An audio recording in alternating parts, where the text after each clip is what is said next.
Shane. Thank you. Well, it doesn't look like our guest today needs a very big introduction. They may think I'm Stanley Cortez. Yeah, this is Stanley Cortez. Before we start talking to Mr. Fuller, I'd like to make an announcement. Most of you probably got this information at the box office, but we have made a special substitution in the next show, which was announced as 40 Guns.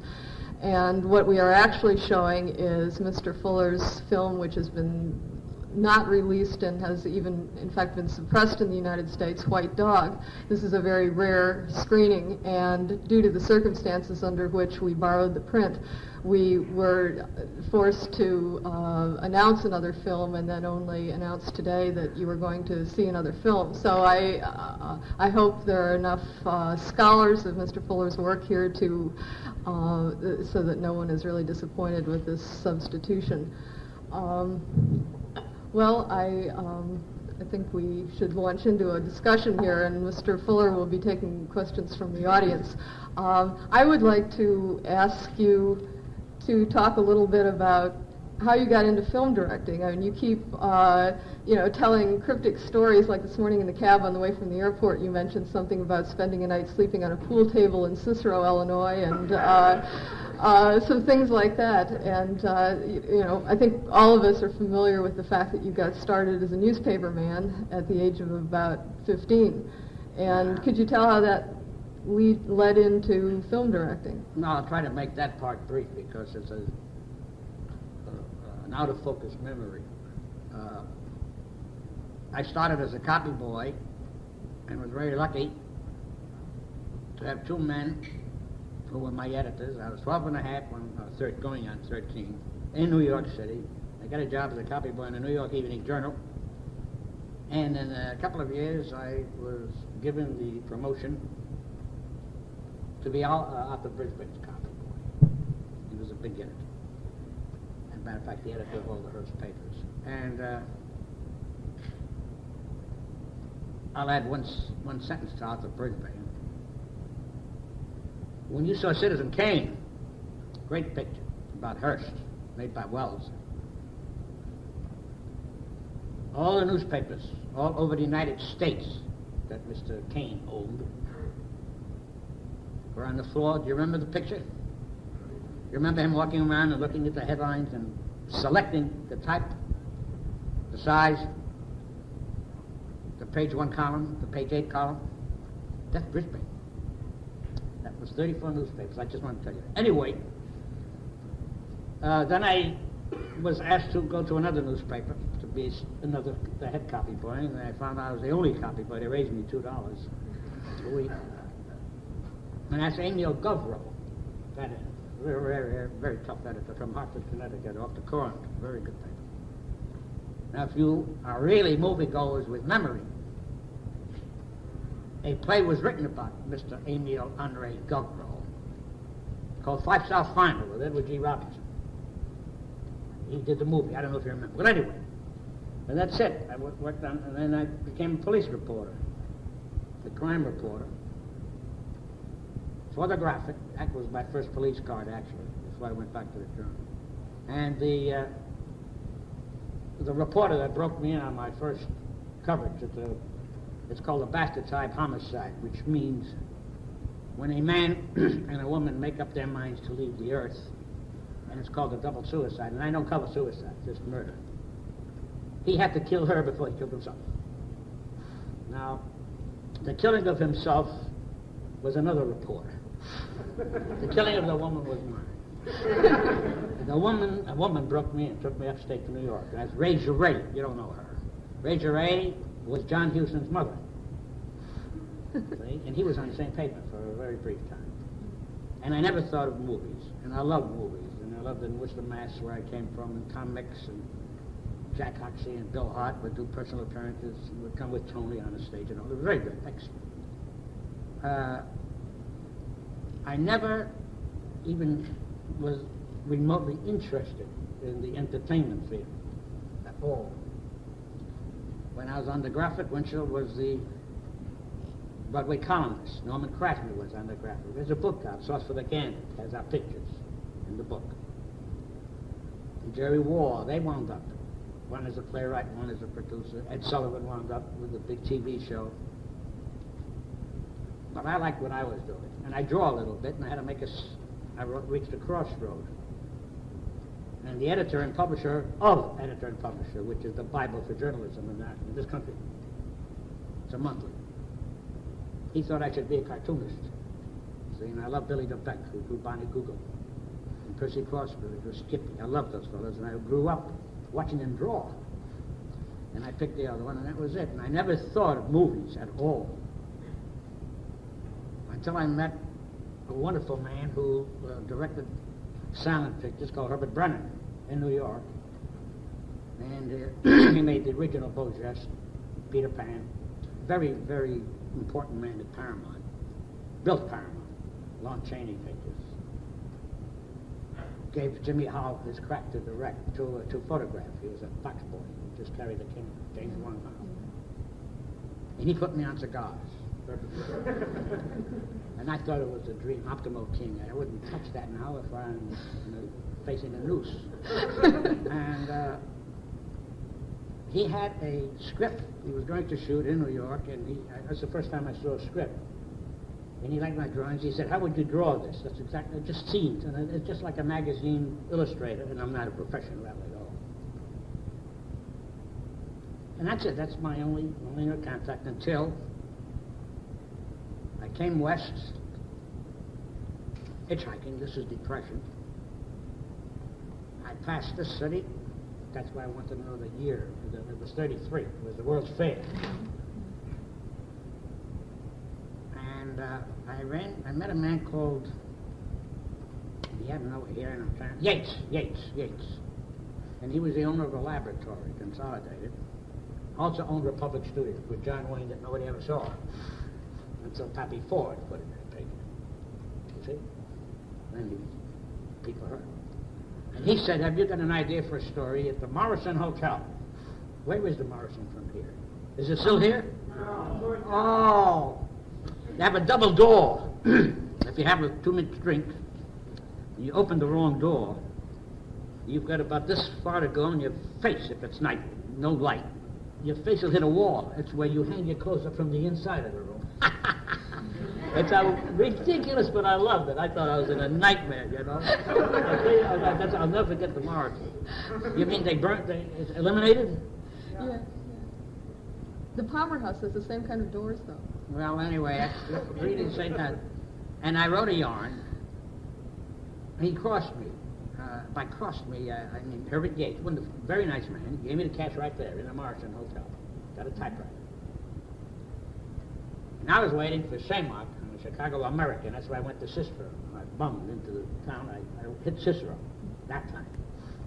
And the fellow says in the pool room, "Just go ahead and sleep on the billiard table." The next day I went to find Shane, and he said, Isaiah Ezekiel Shaymark, he's a very wonderful newspaper man. He said, I may be fired.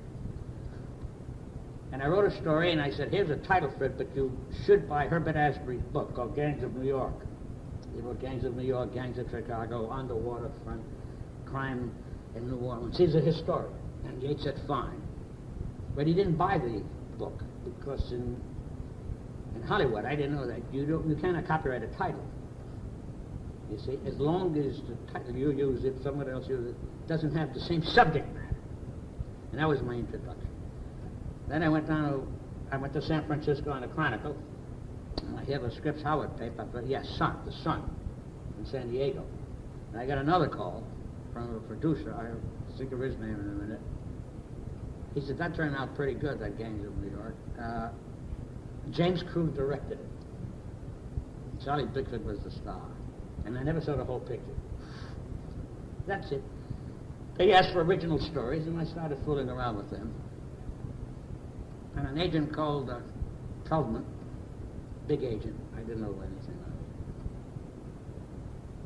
it. He said, "Listen, how would you like to make X amount of dollars quick?" And called me when I was on the Sun in San Diego, which is it was a circulation downward paper. They were losing. And I said, "Fine, what do I do?" And he said, "You write it." So I started ghosting from people that are very wonderful and old close friends of mine today. Right? Right, very warm. And that's it. So I wrote a couple under my name, some under other people's name, but generally that was an assignment at the studios. And without boring you, let me give an example of what it means when you're a ghost, which didn't bother me at all. I have a mother. That's why I had to make a salary every week. No matter what paper I worked on, I'd have to travel. Bum, twice. Rode the rods, all that junk. But that money has to go in to pay for that apartment where she's living. So she didn't give a damn without working in New York or St. Louis. And French's there is a man at MGM. He's alive.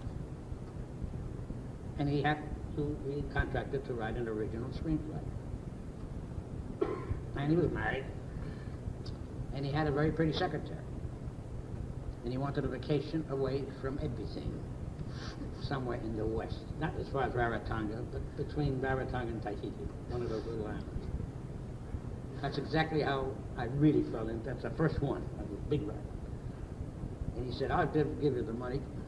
And you give me the screenplay by such a date. Original screenplay, whatever the hell. I like a copy. Let's do it. And he did. Yeah, fine. The minute he got back, he told his wife he had to go over and be away alone. That's the thing. You see, a rich bohemian. And when he came back, he had suntan, but haggard as hell. He reported, he first called me. And I gave him the script. Then he came shuffling in, dragging his rump right into his home. That was it. Until right before the war. And I wrote a couple of yarns, and then the war came, and then after the war, that's how I began to get into it. And I hate like hell to say this, but I think anybody can write a story for the screen if you have something to say. I don't care if you're a taxi driver or an unemployed procurer. It's not the question of facing the typewriter. I mean, the way I look at all these years, I love the blank pages. It's easy if you're really excited, but if you're just doing that, hoping to crack into the racket, make some money, have a swimming pool, be rich enough to hire a guy to be your ghostwriter, you're going to fall many times on your face. Because I know a lot of writers, years. And now I know them from, I don't know how, quite a few countries, except China and Russia. I know them very well. That's how I got into working on a paper helped a lot, let me just say that. Very, very much. It was very easy. The easiest thing is to write a movie. The toughest thing is if you have anything in it that curdles the backbone of the man at a studio, you're in trouble. And what you have to do, in which I still haven't made up my mind on licking, is if he starts finding trouble or starts talking about anything, you just go along with him until you're ready to really write it. And then if you're a director, really ready to do that. And I can't do that yet. I came back from overseas and I wrote a story. Immediately, I got a call. I'll try to make this brief. In those days, right after the war, if you get an apartment, you can only rent it for several months because millions of men were coming in from the Pacific and from the European theater of operation. Millions, not thousands. There's no place to live. And a friend of mine, Jimmy Hanley, called me from the coast. He says, there's a fellow who's doing a play. He wants you to write a couple of things because there's a facet in the background, not that I'm a better writer, it's ridiculous, that he was not familiar with. I said, how am I going to, he said, in exchange, he'll guarantee an apartment for 7 months. Really, that's exactly it. And my mother said, how the hell do you know after 3 months you won't be kicked out? You have no guarantee. That's exactly how I got back into the thing. I wrote it everything went all right. And that same agent said, Charlie said, why don't you give me one of your own? And I did. And the first one was called Murdoch. And it was turned down. But they paid me, he got money in advance for me. And when Charlie had him do, I never heard of this before, but that's his business, he's an agent. If they don't like it, it reverts to me. but I keep the money. It's just an original screenplay, 120, 130 pages. I wrote one called Murder, and they passed it. Me, the minute I read it, it warned us. They didn't want to touch it. And they loved the whole, I loved the title. I said, when I met Murder, it's a cop story. Great! Let's do it. Well, this is an expose of the New York City Police Department and how many suicides. There were 17 that followed, 2 judges, 1 a woman, working hand in glove with the vice squad in New York City. It was a real story I had covered, and I put it in as a movie. They didn't want a real story. Right. But the agent took that script to RKO. And they said, we like the script. Now I'm getting into the business. But we don't like the subject matter. I said, how about Uncle Sam? They said, wonderful, good. And I wrote a story about Senator McCarran and his first dream and first approach to the Immigration Act that I didn't agree with. And I made it Swiss cheese. I drove the holes, everything as if I were on a paper. They didn't want to touch that. It also involved the DAR. They didn't want to touch it. And I've met some of my best friends with the daughters of the American Revolution, so this is nothing personal. Charlie took that script, and they read it at MGM. That's when I met Mr. Mayor. Another fellow, I can't think of his name.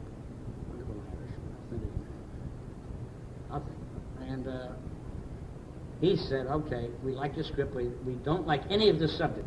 We don't want anything against, we don't want anything against God, or mother, or animals. He said, look at Lassie. He laughed at me. Look at Lassie. Most famous dog in the world. And I said, okay. I said, I've got one. I think I called it Beer Blast, something to do with a bazooka expression. I'm trying to remember what I called it. But he said, what is it about? Tell me what. I said, it's a bank robbery and how a man goes out. He said, stop. Do it. Write it. We'll pay you. Do it. Keep out of no politics, no nothing against anything. And I wrote it, and he called me, and he said, I pass. He said, you didn't tell me. See, I wrote a story in one sentence. It's of a man, a cop, who's assigned to a hit on a bank almost as concretely guarded as Leavenworth. And by looking at the smear marks and the blast of flames, the skid of tires, this man knew who did that job, because he had used that same routine with 5 men, 2 were dead, 3 are alive, to knock out the pillbox on Omaha Beach. This is real. And you have to knock out that kind of a pillbox with thermite grenades first. Anyway, I don't want to go into detail except he knew. So he went out and tracked each man. Each man had money. Each man had about $7 or $8 million. It was a $35 million heist. Cap. Biggest bill, $100. Never do, and I advise any of you going to knock out the bank, don't go beyond 100. They'll need it. As I say, just a minute, we want to, they go out, 14 bells ring, and you're in Lebanon, you're in Sing Street. Now, he finds each man. I'm telling you what to keep away from. I'm advising you if you're interested in movies. And he kills the man, his friend. He was their sergeant. He kills the 3 men, and he ends up in Honolulu with a lot of beautiful girls. Now, he said, we will never touch a thing like that. First of all, he has to be punished. He committed a crime.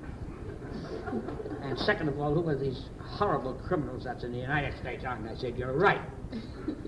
He said, you give an impression to the mothers who've lost children, have lost sons, and who have wounded come back in basket cases, that these are the people in the United States Army. I said, you know, you're right. They were not criminals before. He said, that's worse. You mean being in the United States Army, they became criminals. So, I'm dead.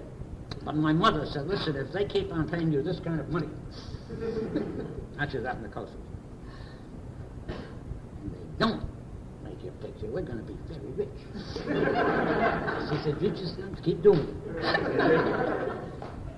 And I got a call from a man called Lippert, and and I read this man had written a book before the war was published, during the war, Hawks Border, for Bogart and Robinson. Book I wrote before the war, newspapers. and did very well. He won a prize and all that stuff. So this man had his secretary called the secretary of Dulce Sloan Pierce. That's the publisher of the firm. That's the publisher of the publishing house that published this book called The Dark Page. And I met Robert Lippert, and that changed my career into this whole thing of directing. He said, I want you to give me a story. He said, I read those 3 scripts. I'm an independent man. I make very cheap pictures for $50,000, $60,000. Richard Arlen and other girls he played with in Paramount years ago. And if you give it to me, we'll make it. But just keep away from all that stuff, see? But let's do it. And I said, on the condition I direct it, because I'm going to tell my mother, I will write something that'll hit the screen. No, she needled me a lot over little sorts of rye. She liked rye, and I didn't like it. I liked bourbon. This means nothing to anybody, but it's very important if you're getting into the business who you drink with, even if it's your mother, what you drink, because it's a touchy business. There's a lot of loot involved. It's not a newspaper job anymore. That's all. So I said, all right, I'd like to do the story of Cassius. And he said, who's that? And I told him about Cassius. I want to do the story of a man, which today is almost in the form of terrorism, who can knock off an innocent man. As an assassin can knock off an innocent man. An assassin can come from nowhere and kill anybody here. That to me is a form of terrorism, where you're vulnerable to a knife, a bludgeon, or a bullet. Now, so he said, who did he kill? I said, Caesar. But I'm interested not in who the hell did the killing. I'm interested in who conceived the killing. Now, it was not Brutus. It was none of those 7 men, right? It was Cassius that did research. He's the guy who figured it out. So he said, wait a minute. Julius Caesar, this is Robert Lippert. You don't see this. You mean the fellow hanging around the pool with other guys and they wear those bed sheets? And I said, oh, he says, oh, I don't fool around with anything like that. Oh! I don't know if you know how funny that was to me. I said, you're ridiculous, you're silly. What do you care what they do under those sheets? So I gave him 4 assassins. Guizot's assassin as the president of France. I kept away from our president because they're too famous, except one, the McKinley killer. But he said no. So I said, we have no deal. There's no deal there. He said, that's right. I don't want any of these things. He said, how about doing Ford? He's a good assassin. He said, none of them. He said, who did he kill? I said, Jesse James. Jesus, he said, that's the story. What do you call it? I said, you call it? I said, Jesse James. We do it. I said, I direct it. Direct it. That's how I did it. Any other questions? That's how I did it. And I had the ending. They opened up at the Palace in New York City. And only the New York Times caught the end. I have Robert Ford. This is real now. Killed his friend, his closest friend, Jesse Woodson James. I twisted history. Reluctantly. Because Jesse Woodson James started at 15 as a Quantrell Raider with his brother Frank, and he was a bastard and low. If I ever did the real story, I'd be thrown out of the United States because he's a legend. So I have to go along with the phony story of Jesse James and Robin Hood. Jesse and Robin Hood. Anyway, I had him, his best friend, shoot him, but the best friend always loved him. Now, you don't know this until the end of the picture. It's just a short picture, 10 days plus 100,000 that he financed, 104. I'm giving you another tip. It's according to what studio or what producer you're working with to see whether he has a lot of imagination, lacks any of it, or steals it from some other producer. I'm serious about that. I have the assassin. That's Robert Ford, who was living with Jesse, action, and his wife, a couple of kids. Shot him in the back. He gets shot, which he did, in the street by a man called Kelly. And when he was dying, this is what I did, because I know the story of it very well. Charlie Ford, his brother. As he's dying, I went to the old routine, very old-fashioned, wonderful routine. In silent days, I remember as a kid, it even said the same thing on the screen. he says to the girl he was going to marry, Barbara Britton, "I'm sorry what I done to Jesse. He's Cassie. I tell you, but nobody else. I love him." He was a bloodhound cop. So Bob said, "Great! That's like John Wayne and Ward Bond, real men." I said, "You got that right, they real men." But the thing is, and again, the New York, that's the only, the New York. And I tried that in one House of Bamboo, but the only one who caught it was Zanuck. Did you ever hear of a picture called House of Bamboo? Well, I had one where Bob Ryan, he had a law, military law, anybody gets clipped, even on the elbow or knee, with a bullet, kill him. Now, it's an old military routine when you're hitting in enemy territory, so that when they capture you, they can't start cutting your fingers off to find out where your battalion is. That's the only reason you do it. They'll knock you off right there. Nothing personal. And I had a line in there, I forgot now the word, but Ryan was supposed to knock off the young, good-looking blonde Scott, blonde-haired Scott, friend of mine. He turns to his gunman in Tokyo and he says, "Can anybody tell me why I didn't kill this man?" And the guy in the New York Times said, "I know." He knows why anyway. So that's it. And I get into a lot of trouble with plots. Now the picture, I'll just make this then any question of what you have seen here. She's just showed me all the Barbara showed me all those ghosts she dug up. Just I'll try to be brief. I was asked to do a picture that I loved, as far as the content was concerned, up to point very much. And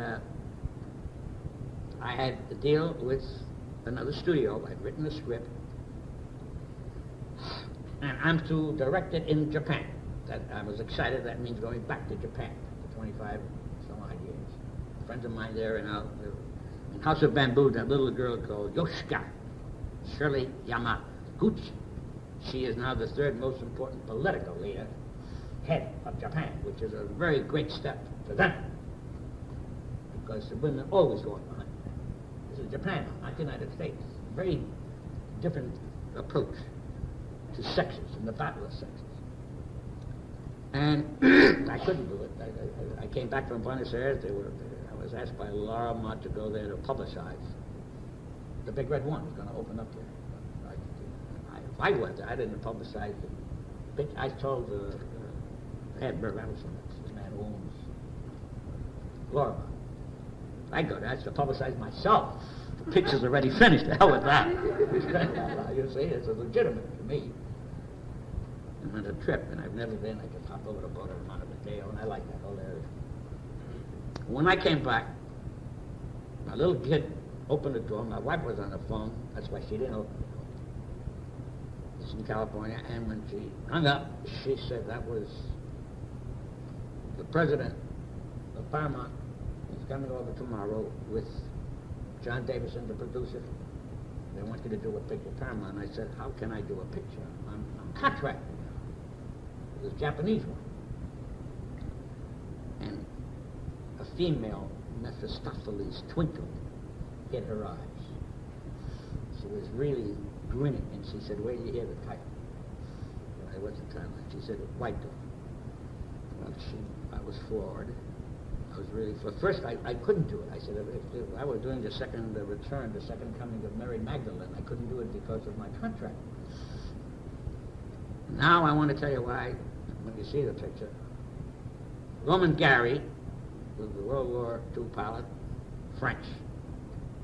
Probably one of the most sensitive, humane, gentle types I've ever met. He was consul for France in Los Angeles. I'd made a picture about the French being sons of a bitches, colonizing Indochina, knocking off people left and right, opened up rough with a little thing called China Gate. He said, "Why do you have to leave the forward at Doom? Just go to your story. I love this picture, but why do you have to do all these accusations?" It's because there are a lot of people who may not know the history of France and what they did to the world.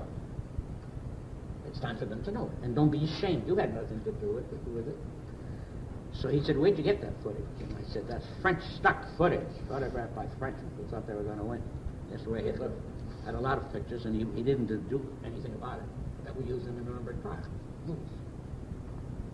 Well, we became friends. He wrote Roots of Heaven, story about elephants. Do you remember that picture? Well, anyway, he was a very humane man. And he met a gal. He wrote a story, and I read it 10, 12, maybe 15 years ago. Maybe more, yeah, something like that. Cover of Life magazine. Dog. Title, White Dog. Byline, Roman Gary. You open a page. This is Life. The original Life. 7,500,000 copies all over the world. Now you're in Jack Dempsey's corner now when you're talking about the old Life. Any place in the world you can find that magazine. They published this whole short novel called White Dog, and it was a very personal, autobiographical, and allegorical approach to his life, to the racist dog, to his wife. He uses names. Wu Jingxi, to kind of getting involved with the Black Power movement, Panthers. And she killed herself. Shortly after that, she killed herself. That's it. Now, so when my wife said White Dog, she knew I was crazy about this man as a human being. I like this copy. And the next day, these two execs came. John is a wonderful man, the producer. He made a picture that was doing stuff in the world called Airplane. I don't know if you remember that. Comedy. I didn't see it. No.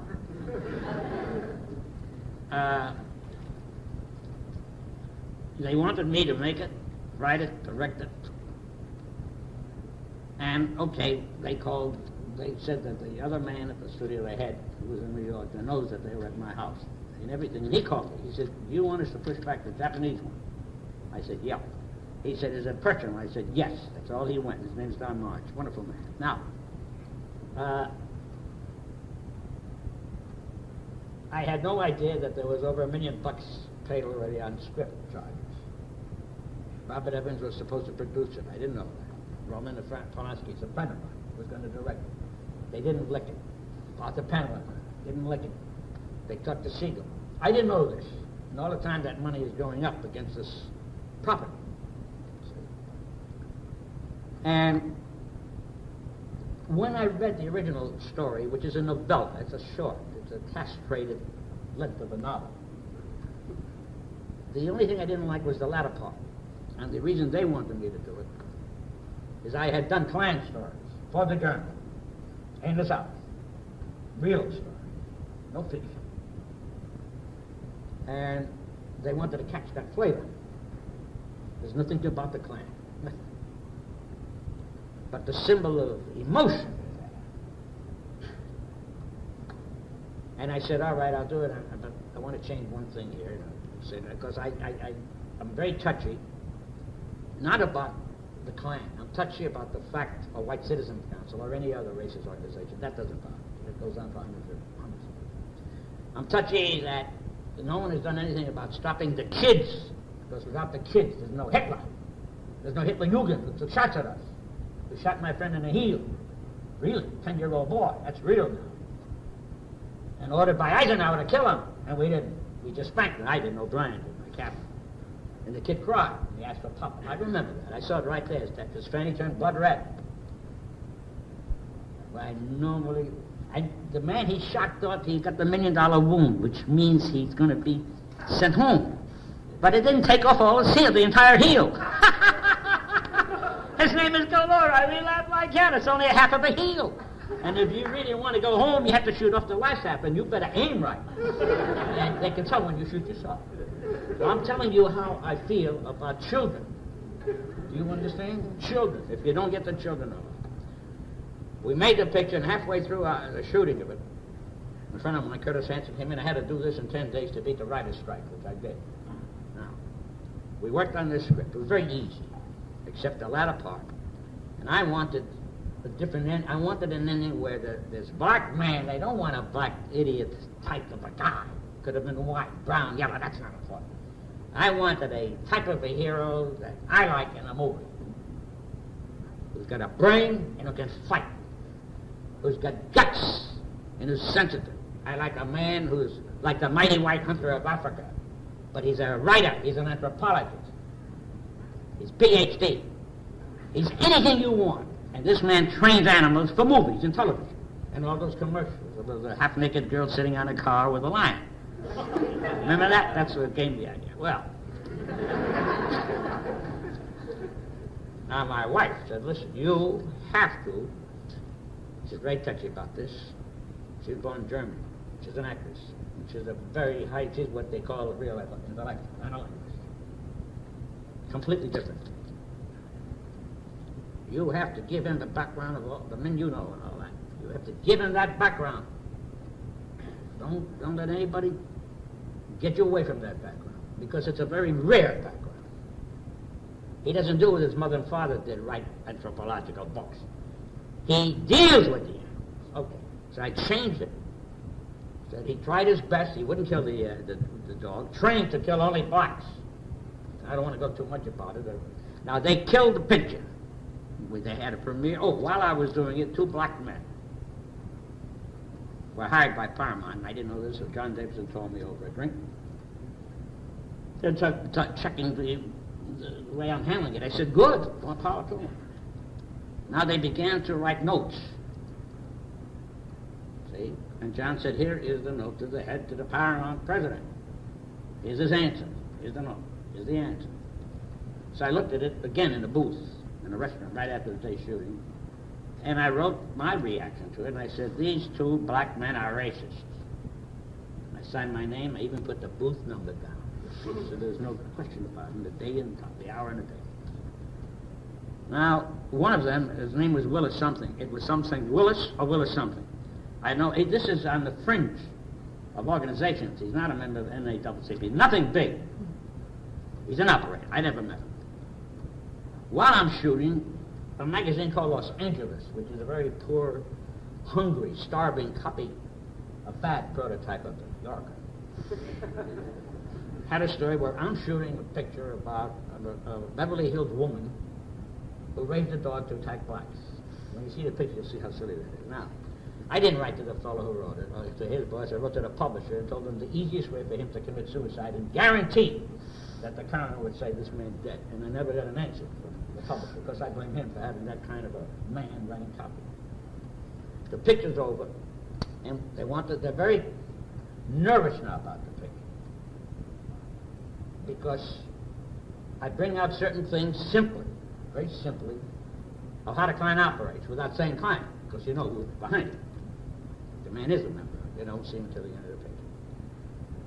Now, it's a very tenuous thing I'm on, and I like it. It's good. It's a good news story. From the only thing going to be on film. So that's all. And they had all the brass in Paramount, we all went up to Sacramento, and they ran the picture at midnight in the little theater with the musical ending its run, 12 o'clock, very unusual hour. And then they decided they will not show it in theaters. Now, I've had a couple of pictures.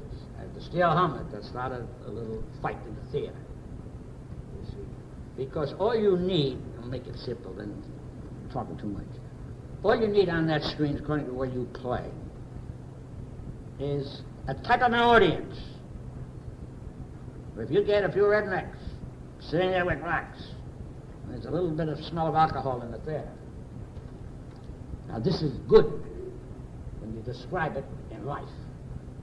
It's good for me. I went down to Atlanta. I know what I'm talking about, Little Rock.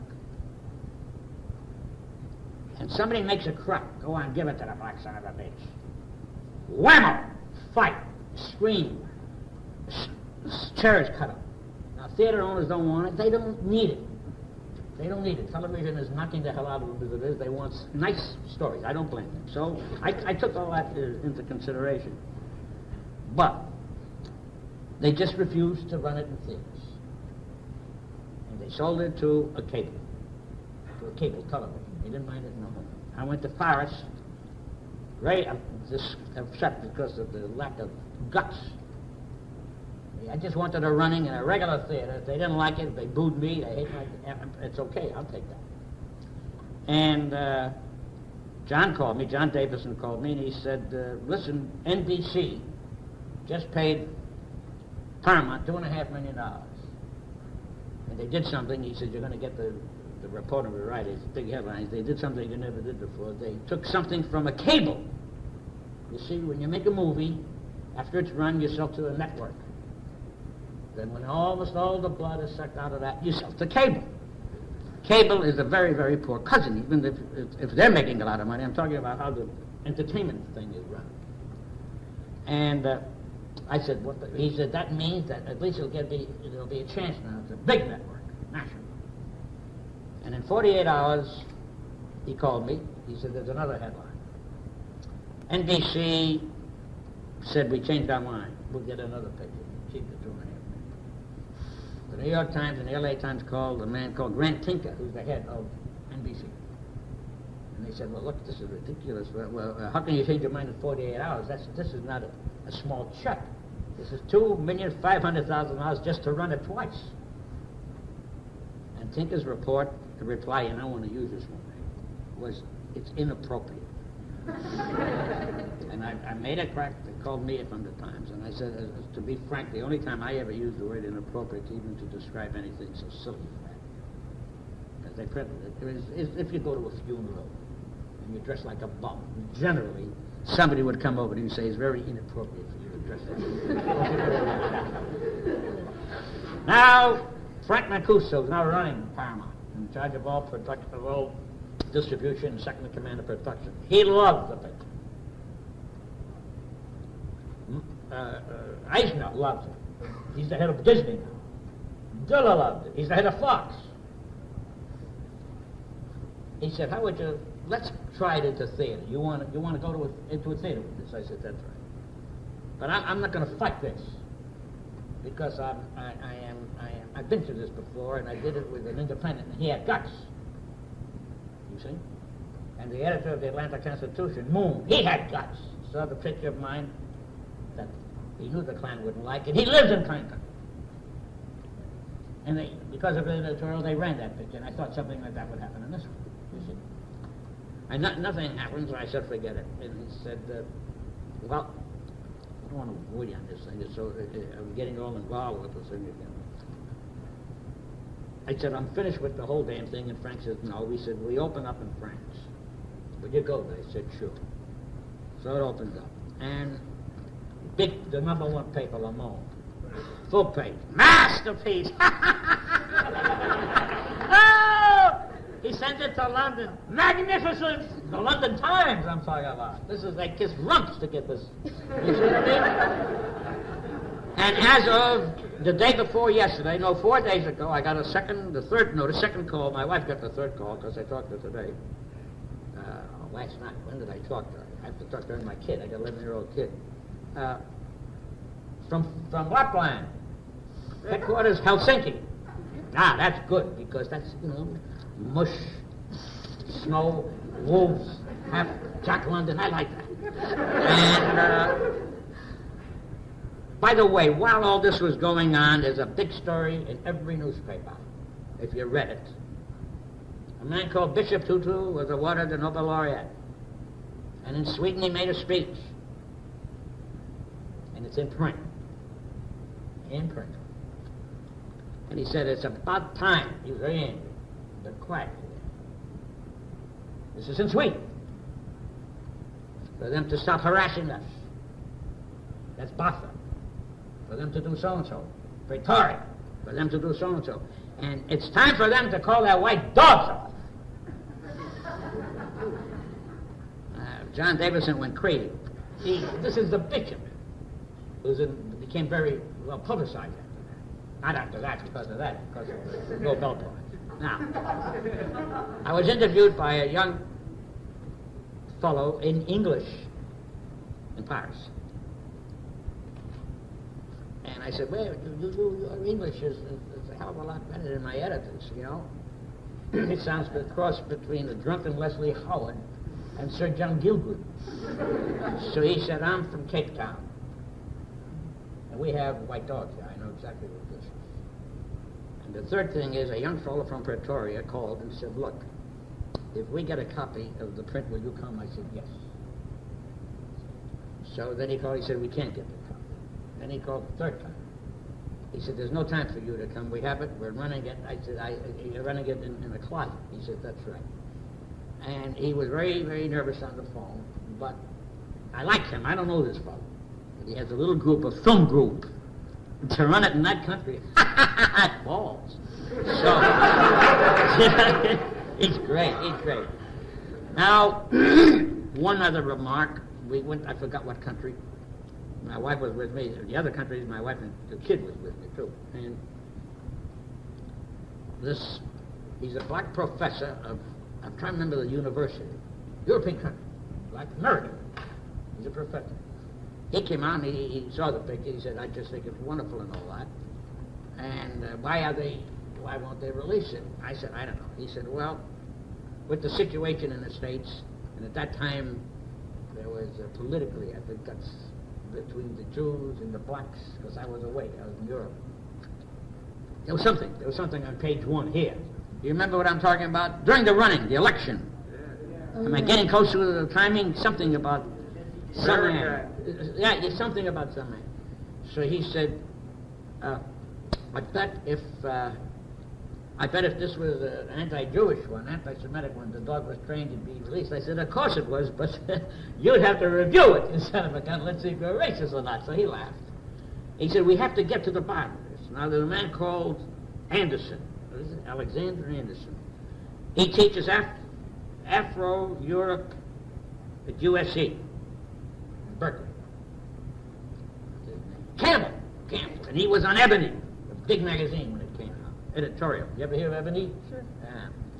And he wrote me a page, and this I treasure. He loved the picture. He saw it in Paris. And he asked, it's a great scene. I can use this in the movie. He said, please tell me, why aren't you releasing the picture? Me. Anyway, I don't know if you know how funny this is. My wife wrote him a letter, why? Now, I will one day go after this man Willis in a different way. He's now got the job he wants. I don't know anything about him. But the man I used in the picture, you will see, if you want to see it, is a hell of a man. I got him because of my producer. I interviewed a few blacks. They were not right. I interviewed one man I liked very much, Lou Gossett, but wrong. By the way, I went up to his house for a drink, and he had a lot of dogs. He said, believe me, this is not an act. These are really my dogs. And I had offered him the part of a sergeant and officer and gentleman, which he did. He did extremely well and won the academy. You see? But John said, look, what do you want? I told him. He said, well, let's get a cassette of this picture called King. You didn't see it. I said, no.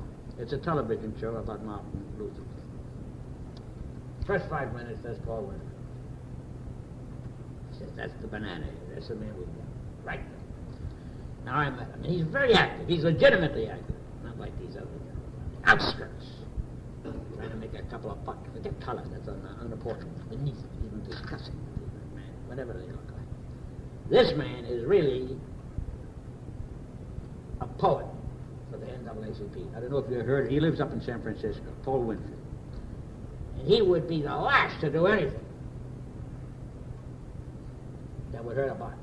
He was in love with it, especially when you see the end. So he's confused. This is the story. Now, let's go. There's nothing else I can add at the moment. Eventually, my wife said before I came here that she wouldn't be surprised. Her name is Kristen. She's wonderful. It wouldn't surprise her because it's doing quite well wherever it is in Europe. And it will play Finland. It has already played Stockholm. And all the surrounding the city. And that's my co-star. He's not reluctant about Europe. He just doesn't want it in an American theater. And she said one day, if they smell the kind of money this is taking around the world, they'll release it. Now, is there anything I can do? I'm keeping you here, and I hate like hell to do this, about anything you have seen or you want to ask questions. Are you going to see White Dog, by the way? Yeah. Are you going to see White Dog? When are they running? Oh, am I running late? No. Okay. Lots of time. I didn't ask how she got the print. I don't understand. I think Don't great. ask. I really mean it. I just don't understand it. Are there any questions you'd like to ask, if you don't mind? Yes. When did you make this film? How old is it? 3 or 4 years ago. 3 or 4. I'd have to think back because I've been away off and on from the States for 3 years. I have. And see, what happened was when I went to Paris for Paramount to get the publicity interviews, and ironically enough, what Frank Mancuso hoped would happen did happen. He had a hunch that away from the States, this thing would get legs. I wasn't even there for the opening. I was in Scotland. A friend of mine was making a picture. He wanted me to do a walk-on. Scotch Myths, or Scotch Miss, I don't know what his final title is. And it's an expose of many Scotch heroes, and I love it because I can talk about them. I'm a foreigner, and he can't. See? And you know, how funny is he can't. He can't. He's Scotch. And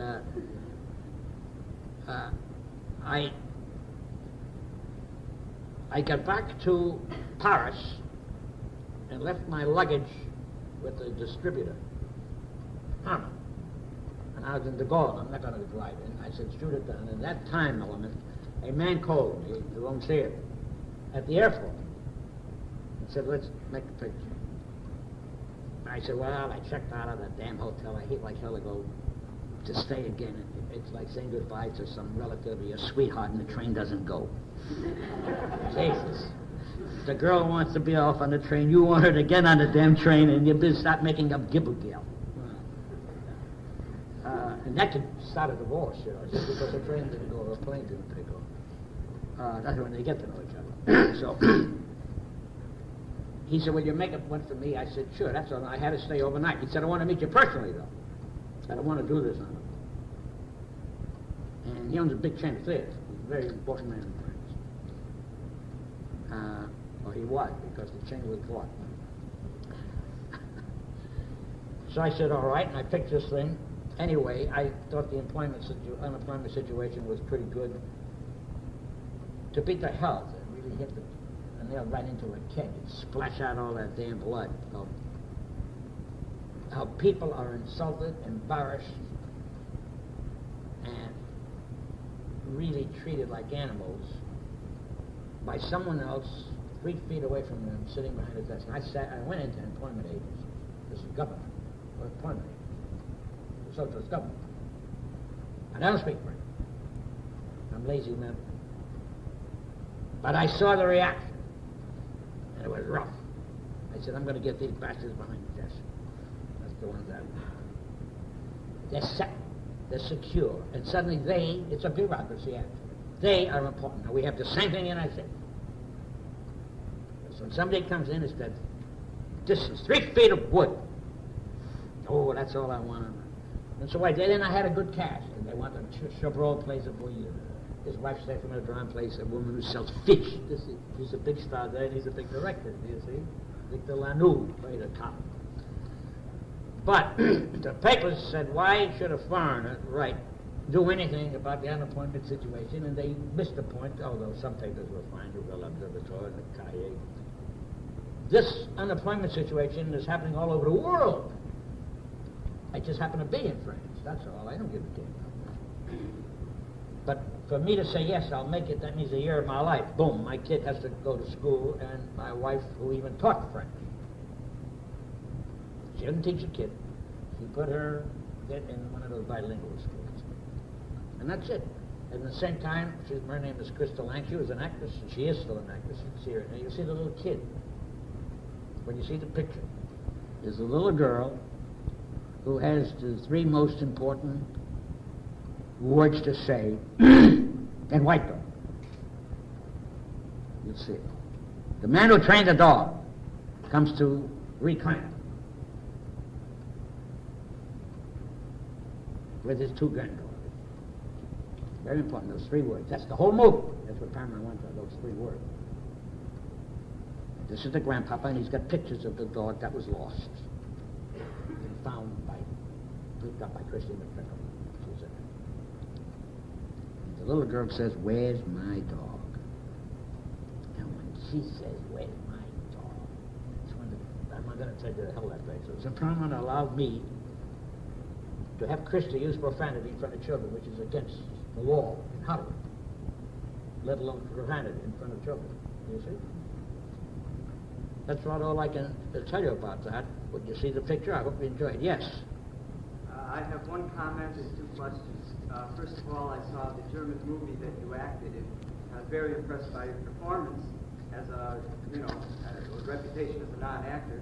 The first question, it must be about 3 years ago now, I saw a variety actor with Voleur with Bobby DeCicco, and I'm wondering... That's the one. That's the one I'm just talking What, about. Thieves After Dark? Bobby DeCicco, that's the one. Okay. Is that ever going to be released here? I don't know. Waiting for They that. can. They can. They have an English version. But I don't know. That's up to them. You see, this is a situation that takes place in Paris. That's up to them if they want that to go out. That's all. Because I really have bastard types working in the government, taking advantage of. What's the other two things? Well, the last question is, if I saw you after the session, would you give me an address where I could send you a picture and resume? For what? For what? As an actor? Yeah. Hell no. No. Don't let anybody say to you yes, and they'll give you a address because you'll never hear from them. You never talk to anyone until he's ready to cast. Did you hear what I just said? I heard what you said. No. I mean really ready. That means, you know what ready to cast means? Yeah, you have a starting date. You know what that means? Yes. That means when the cameras will roll. And if anybody, and that's that annoys me very much that a lot of people talk to young actors and actresses and say, yes, keep in touch and all that stuff. Usually they announce, and then you'll know, I'm back and forth all the time. Nothing would please me more than if you had this much talent to whip the hell out of you. But, any other questions? Yeah. Pick up on South Street in New York City, I think, right, or part of it. I just wondered in those times, wasn't it kind of unusual to shoot on location in a city rather than in Los Angeles? No. What's that? No, because I didn't shoot in New York City. I shot in 6th in Los Angeles, and